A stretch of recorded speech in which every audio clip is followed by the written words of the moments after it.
Good morning, Heptagon. It's Wednesday. Last week, Dave made a video about freedom and what it is, and while I thought he worded it very well, there was a comment on the video that made me want to talk about something else. And that something is free will! Guys, I am in love with free will so much, because while showing the beauty of the human person, it is also heavily connected to another thing I am greatly in love with, morality. However, the comment that sparked my interest claimed that free will doesn't exist, and while I've heard that statement before, it still is, how you say, feces of a male cow that is screwing around. To explain what free will is, it is the freedom to make choices, and we always have that freedom, whether it be in a public place or in our own room. Sure, society tells us it's not okay to change in public, but the fact is, we still can.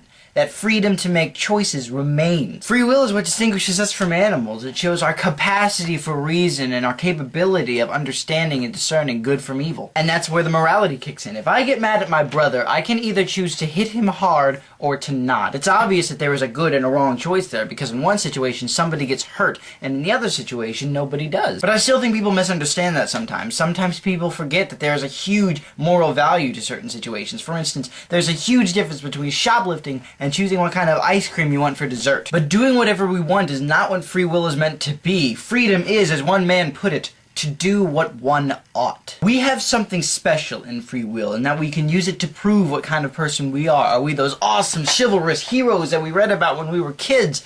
Or are we the lowlife, the one who just does anything so people don't notice him? And even after that, there's a freedom of intent behind your actions. Going back to the example of being mad at my brother, I can either choose to not hit him because I don't want to be punished, or I can not hit him because I really actually kind of love the guy and I don't want to hurt him. Seriously, with all this kind of free will, how can somebody say that free will doesn't exist? I can choose to end this video now, which I'm not going to do because I want to finish this conclusion, or I can choose to not end the video now, but later, which I am going to do because I want to say something about Dave's video. Dave, that is what freedom is. In any kind of situation, in your home, in your school, or in that store that you were talking about, that is what defines you and your actions. We all have the freedom to do what one ought. So do the right thing. Or don't. Dave, I'll see you tomorrow.